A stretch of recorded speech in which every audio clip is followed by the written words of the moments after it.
Great.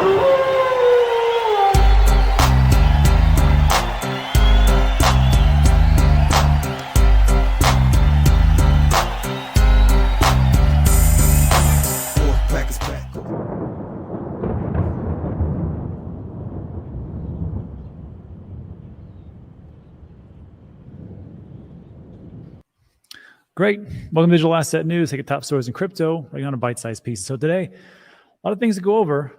First and foremost, the market is doing fantastic, even though we are technically in a recession. So we'll take a look at the data. But what I really want to do is I want to verify some things, because I know a lot of people are getting bullish already. I love the jubilation and the excitement. But let's take a look at some realized price, net unrealized profits, and the 200-week moving average with the MVRV, just to see where we're at. Also, we'll take a look at, I just want to come back and take a look at some prior price ranges from 2017 to today, so we can agree on some things moving forward. Then we'll take a look at the concerns that I have for the market right now and how we can move forward. And then lastly, we'll take a look at how another crypto exchange is under investigation by the SEC. So we'll take a look at all those things. But first, let's take a look at the market and see where we're at right now, which we're doing pretty good. I got to be honest with you. I mean, this is a great day. I thought that we would see a recession, or technically what would be called a recession, which is 2 consecutive quarters of economic decline in the GDP. And that came to be true. What did not come to be true, which is I thought that there would be quite a little turbulation in the markets, and that did not happen. It seems like people are like, well, that's just what it is, and we don't really care, and because we don't see the recession effects that we may have thought about in 2008, 2009. And I got to tell you, people are right on that account, but we'll dig into that a little bit. But today is a great day. We get to take a look at our portfolio and go, wow, we're up today. We're at 1.14 trillion, which I got to tell you right now, don't celebrate like this is the best day of all time. It's a good day, but it's not the best day. So I just want to bring you down to reality, first of all, because we're at 1.14 trillion. The all-time market cap was 3.2 trillion. So that's what we're working with. That's what we want to be.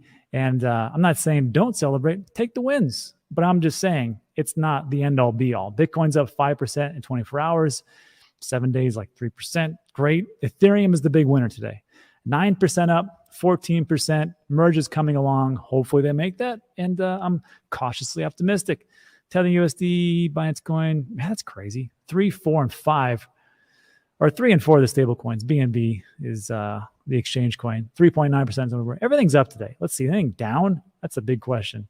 Wow. Ethereum Classic is up 34% for the 24 hours and 73% for the week. Congratulations, all you Ethereum Classic holders. Mike the Investor is a big believer in that one. Check out his channel. He's always talking about it. 20% for Uniswap. Everything's good. So yeah, that's what's going on with the market. How is the rest of the markets? How are the rest of the markets doing? Pretty damn good, actually. So we're up 1% for NASDAQ. Congratulations, everybody. S&P 500 is also up. And of course, that just comes out of this. Amazing to me that we can technically be in a recession depending on who you believe. You believe the White House and what they say, which they say this is not a recession, even though there's 2 consecutive. And then some other people say, no, that is a definition. That's what we're going to stick into it. I guess really what it comes down to is how do the markets react? That's the real big question. And as you can see, things are looking pretty decent. But here's what we got. GDP fell almost a full percentage point in the second quarter, the second straight decline, and a strong recession signal. Although, is it? Is it really? Just so you know, that follows a 1.6% decline in the first quarter and was worse than the Dow Jones estimate for a gain of 0.3%. I don't know why people thought there was going to be a gain. I just don't understand that. Like, you just take a look around. I mean, the inflation rates are up. You can see the prices of pretty much everything going higher. So you would think that economic growth would actually decline a little bit, and it did. It was 1.6% in Q1 in 2022. Now it's negative 0.9%. For this quarter, but that's just the first estimate. Later, as we go along, remember, they'll always make their retroactive looks. There'll be a second look and a third look, and then they'll say, well, for this third look, which will be in 2 months from now, they'll say, yes, it's either 0.9, or remember, they did a revision of this one I think it was like 1.2, 1.3, and they said, no, it was 1.6%. So sure. And this is where it comes down to, which you all know about this, but I just have to make mention of it, is that what's a recession? And they state, we're not in a recession, but it's clear the economy's growth is slowing. I don't know how you can justify that, but okay. I think when the economy's not growing for roughly 6 months, it's kind of recession-ish to me. That was Mark Zandi, chief economist at Moody's Analytics. The economy is close to stall speed, moving forward, but barely. So you have to understand there's a couple of things that are actually positive, which is when you think about recession, when I think about recession, I think about 2008, 2009. That was when most of us, doesn't matter how old you were, you can kind of remember that time frame. And in that time frame, there was massive losses, mostly in the housing market. Wall Street took a beating. People were losing their jobs left and right. So in this situation, when they talk about unemployment rates, between 4 and 5% is the acceptable average. And right now we're only at 3.6%. I've talked to a lot of people, a lot of different industries, and they're just like, yeah, we can't find people. It's very hard to find not only talented people, especially in construction, but just people to work in general. So that is one thing that you can take a look at and go, yeah, it's looking pretty good. And then if you take a look at earnings reports that came out, I mean, they just missed by barely. And even Visa and MasterCard, they came out and said, people are still spending like crazy. So if we're talking about a recession, we don't see those factors coming in. So it's a very strange time, which, of course, that will lead me to my next point. Let's verify some things, because just because the market's up today, who cares? I mean, let's be honest. Let's see exactly where we're at. So we're going to take a look at a couple of things. Realized price, not in unrealized profits, 200 moving average with market value versus realized value. So real quick, I was going to jump into this. There's a great website. You should check it out. It's called lookintobitcoin.com. And they got a lot of great charts, and it's all free to take a look at.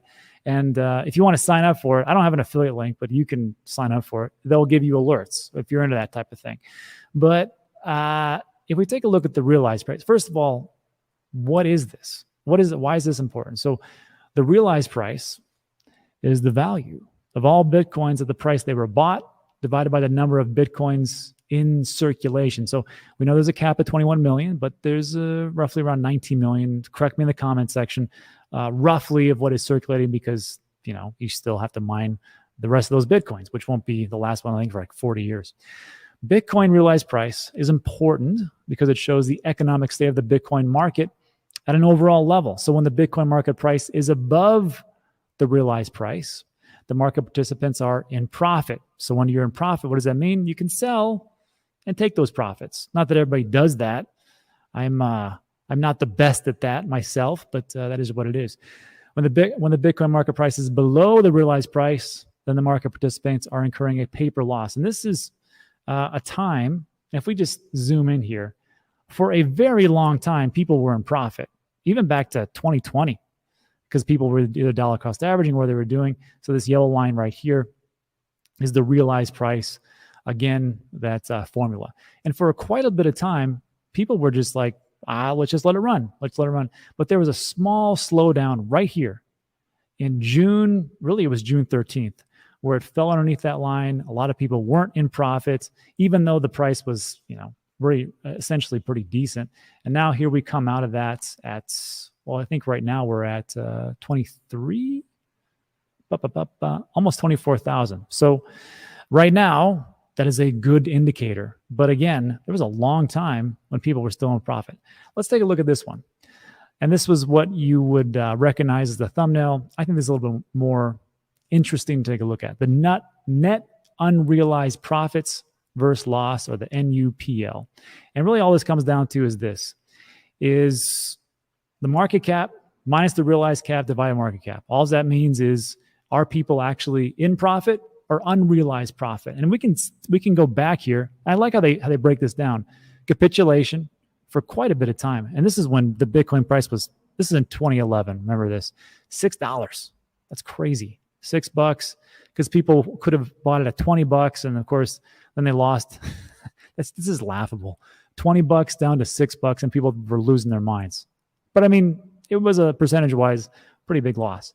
And then of course, now it goes up and down. No one cares about that. So what we really want to take a look at is, when are we in this capitulation phase? And again, we can see around here, around June 13th is when we were in this lowest part. And now we just came above it. So does this mean right now that start popping off cork bottles or champagne, start calling the Lambo dealers, start looking at multi-million-dollar houses in Portugal? No, we're just in the tip of it. This is when we're in the hope stage. And look at this, optimism and anxiety. I mean, that was when the price was around 40,000 or so. Belief and denial, meaning denial, meaning like it'll never go down. Then of course, euphoria and greed. So if you want to ever take a look at a chart and just say to yourself, maybe, and this is not financial advice, but maybe this is a good time to consider selling some of my crypto, because just like this guy who has this great green screen in his mom's basement that looks like a pool has these pretty decent rules. And not that I need to follow them, but these are my rules. These are my rules, not your rules. It's all gone. Don't invest more than you can afford to lose. Everything's a scam. Don't trust, verify. Don't leave anything on exchanges. Don't use leverage to the crazy amount of 25, 50, 100x, and take profits along the way, because no one ever went broke taking profits. So this last one might apply. But I don't know what you want to do. I'm not your dad. Do what you want to do. So when you take a look at this, maybe you take a look back at this chart at some point and go, maybe in this yellow, I want to take some profits. Because wouldn't it have been awesome if you had a full, let's just say, for example, let's just take the optimism, and you sold at around 40,000. Well, now you're at around 20,000. That'd have been a pretty great day. Now, what if you would have just said, no, I'm going to wait into this area right here. Okay, 63,000. That's a little crazy. No, let me take that back. Excuse me. Right here, where the price would be still 47,000, I'll take it. And then coming around here, 48,000, 67,000 would be in this very high form right here, or maybe down here. The thing is, you will never be able to time everything perfectly. You'll never hit this bottom right here. Imagine buying Bitcoin at $2. Imagine buying Bitcoin at $3,200, or even back here at $200. But you could have bought it at 19,000. I think some people did. I bought it at 19.6, somewhere around there, but it wasn't that much. But if you can just look at these bands and go, maybe this is the time to take some profits. I don't know. It's up to you. But this might be a chart you want to look at. Links in the description. Go from there.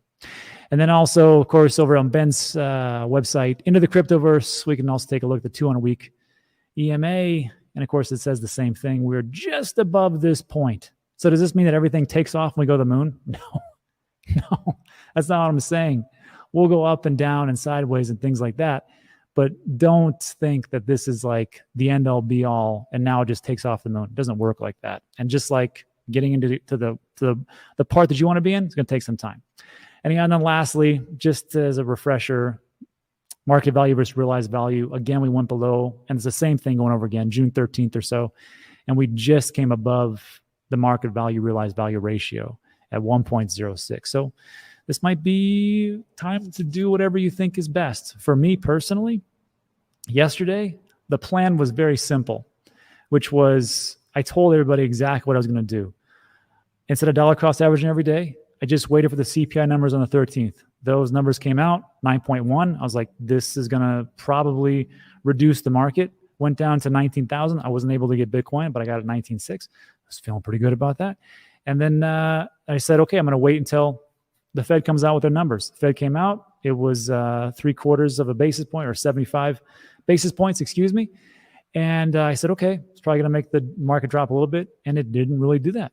I'm like, that's okay. Because the plan was, well, if it goes up or it goes down, or if I don't see much movement, I'm just going to buy. And you can see yesterday in the video when I had Simon Yu from StormX, I had him just on. And then like when we were talking, then you see me like come back and I'm like looking down. That was me on the phone. That was me on the phone buying a bunch of crypto. Now, could this mean that it goes below that? Sure, it could go below that. The big question is, do you think that the crypto that's priced in right now, do you think it is expensive or do you think it's inexpensive?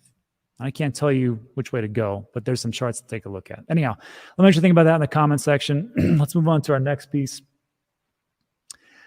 Can we agree on something? Let's agree on this. This is the thing that concerns me. And it's just the price of different crypto projects. And I think sometimes we get married to our projects and we let emotions kind of run us. It happens to me too. I know. But if we take a look at this was a pretty good tweet, Route to Flow. Link in the description. You can find him and follow him. But we take a look at the 2017 rank. And actually, you go back 2015, 2016, 2015. It's pretty much the same type of thing. 2017 rank, Bitcoin was ranked number 1, XRP 2, E3, Bitcoin Cash 4, Cardano 5, Litecoin 6 out of that. IOTA, remember IOTA? Yeah, Stellar, Dash, Monero. Well, Stellar here, Monero, EOS, Neo, Quantum, wow, Verge, and Tron. So this was the ranking in 2017. Here's the ranking in 2022. Bitcoin was still number 1. If you go all the way back to 2010, 2009, or whenever they were actually had this data up, it was always Bitcoin 1. Always. It's never been flipped. As much as people talk about the flipping, hasn't happened yet. Maybe it'll happen in their decade. I don't know. But in 2022, XRP was 6th, which was pretty amazing considering the fact that they got the pantsuit off them by the SEC. ETH became the second one. So they came out +1. Bitcoin Cash became 30th. Cardano only became 7th. Not too bad. Litecoin, big drop, 20. IOTA, 56. XEM, that's, what is that? NEM, I think. Dash, 76, which I always tell about this Dash Salt. Stellar, Monero, Neo to 64. Qtum to 100. I don't know what BTG is. Someone refresh my memory. Verge to 338. Tron. And as much as I make fun of Tron, which I don't really do it on the channel, but Tron was ranked 17th. And you know what's ranked? 16th in 2022. So for all the Tron haters, you have to take a look at it and go, tip of the hat. You guys are still in there. Nano, Ethereum Classic, and of course, BCC is dead. The prices are a little bit off. I don't really care about that. But all I want you to, let's just agree on something, which is this. Just because something is number 1 or number 2 or number 3 doesn't mean it's going to hold up for the entire test of time. But if you take a look back throughout history, even in the .com era, you could see that Google was just hanging around in the top 20. You can see that Amazon was just hanging around in the top 20. You can see all the different ones. You can see Yahoo fall off, AOL fall off, even though it was the hot one of the month. So just take a look historically and then do your due diligence and research. But numbers don't lie. And there's a lot of different projects that people thought were going to be awesome, and they just didn't make it because they just couldn't scale. So let's just agree to take the emotions out and take a look at the things that have been around for quite some time and are like really pushing forward. Anyhow, let me just think about that in the comment sections. Now, we'll finish up with my concerns because that was a pretty bullish case. Bullish for me, I guess. And here's one more thing. If I ever come out and I'm like super bullish, maybe that's a good indicator because it seems like these days I'm never bullish, but today really tipped me into the bullish category. Again, cautiously optimistic. So there's a couple of things that concerns me. Housing market. And I have to revise this because it concerns me, but I've been thinking a lot about this lately. The national inventory of, and this is from realtor.com. Here in America, this is just the data that we have, one of the largest platforms.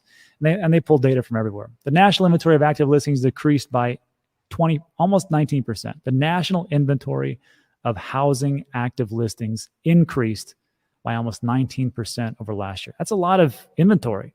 And that's what concerns me. If you have too much inventory and not a lot of demand, then it just sits there. However, there's a catch. Inventory of unsold homes, including pending listings, still declined by 1.4%. And so there's a couple of things to look at. Active listings count. You can see this yellow line right here. That's 2022. The active listings year over year went up 18%. So that's a lot of houses that are actively listed to be sold. I think we can agree on that. The pending listing, it dropped a little bit year over year. Again, it's not like in 2021, but the pending listing count went down a little bit. Okay, but here's the thing. The newly listed homes, in June, new listed homes increased above last year's levels by 4.5%. So that's, again, what they're talking about. There's a little bit more new homes being listed, builders putting these houses up. People like me who have held on to a house for so many years now we want to sell. So the newly listed homes went up. But this is the thing. the days on the market.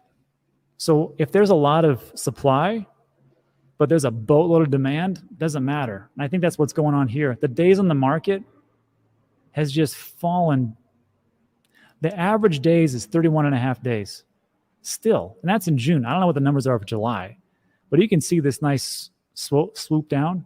So I think to myself, well, even if the median listing price is ridiculously high at $450,000, but you still have the days in the market, people are gobbling up these houses, that makes me a little more bullish. Now, the big question is this: who's gobbling up those houses? Is it the average Joe and Jane out there?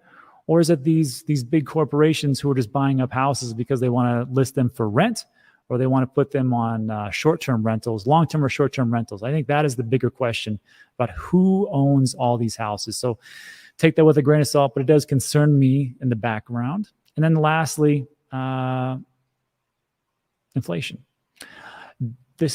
I love this site. I've been talking about it forever. It's free to use, Trueflation, and they just came out with, see up here, it says, blow this up. It says, choose your data, USA. Well, now you can take a look at UK. And before we get to UK, let me show you this. This is the average inflation rate. And of course, they use a bunch of data points, 30 different data points that are pulled in through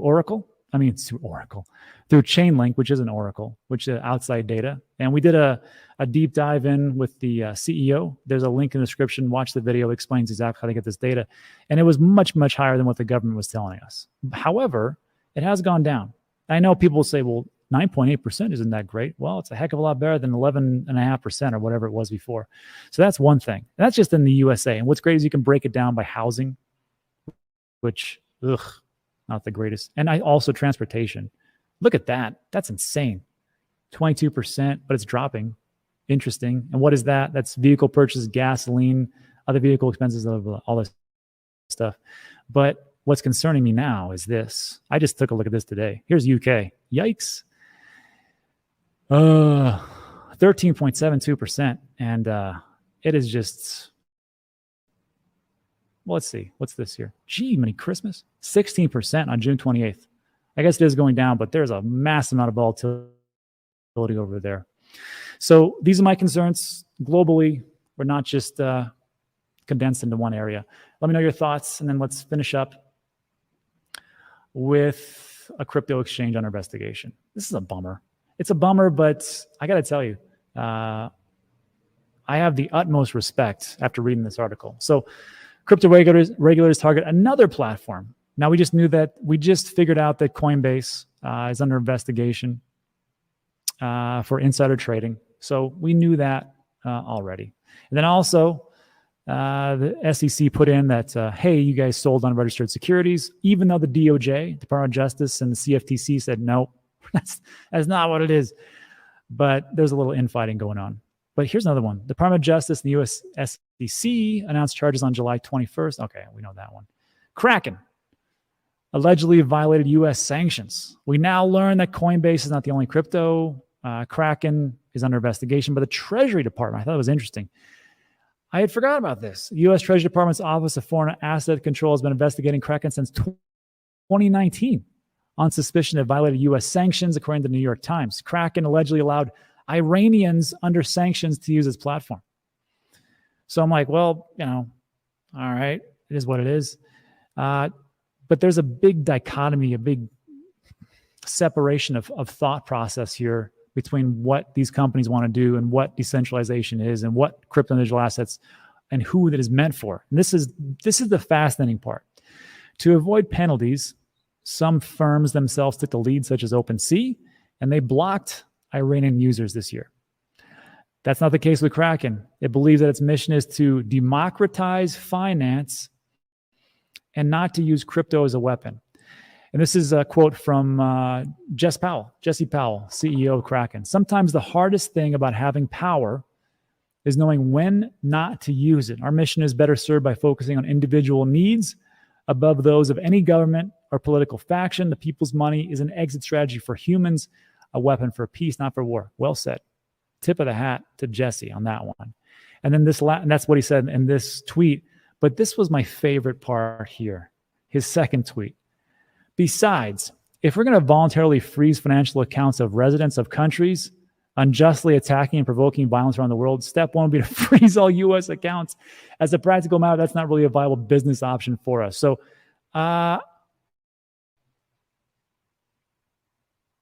okay, didn't get taken off the air for talking about that. That was a great tweet, Jesse. And that is, I can see that. I can definitely see that. I can get behind that. And I got to tell you, I'm going to be using Kraken a lot more after that comment. So let me know your thoughts in the comment section. And that is it for the news today. Look, it went 25 minutes, a little bit longer than what I wanted it to. I'm sorry. But sometimes you just get a little loquacious. So if you got to take off, get out of here, enjoy the day, do whatever you got to do. On your way out, hit that like button. That's the only way that YouTube pushes this out or even realizes that I'm even alive. You don't have to subscribe. I'm here every day. And that's it. So thanks so much. Now we'll get into Q&A. If you want to stick around, I'll answer all your questions to the best of my abilities, and we'll go from there. So get out of here. If not, let's do a little Q&A. Let me get this out of here.